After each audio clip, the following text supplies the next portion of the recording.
Imagine waking up one winter morning in 1917 and finding your loved one unable to rise from the bed. Their eyes drift closed, as if sleep has chained them. Days pass, but the slumber never lifts.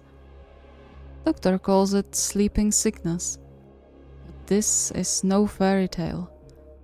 It is the beginning of one of medicine's strangest mysteries, an epidemic that swept across the world, then vanished as suddenly as it came.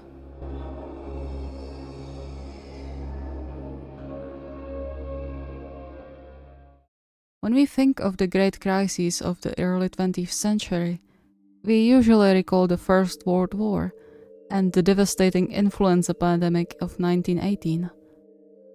But in the shadows of those events, another epidemic unfolded. Quieter, less understood, but equally haunting. Between 1917 and 1928, a mysterious illness called Ecephalitis letargica, or the sleeping sickness, struck hundreds of thousands worldwide. The first detailed description came from Konstantin von Economo, a neurologist in Vienna in 1917.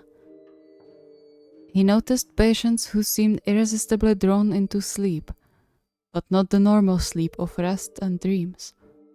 This was different. Von Economo carefully described three forms: the somnolent ophthalmoplegic type, marked by overwhelming sleep and eye paralysis; the hyperkinetic type, restless and agitated; the akinetic type, awake but eerily motionless, as if frozen. By 1918, reports poured in from France, Britain, and soon the United States. Newspapers called it the sleepy sickness, though that simple phrase concealed its terror.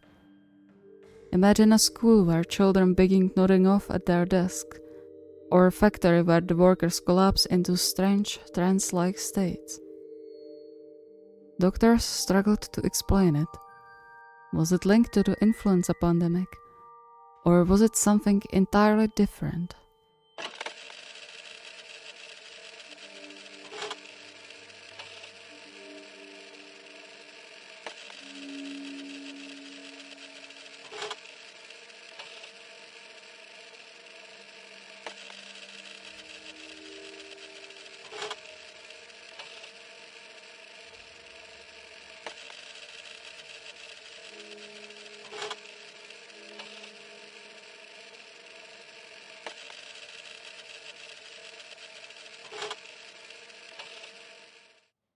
Survivors often faced a cruel fate.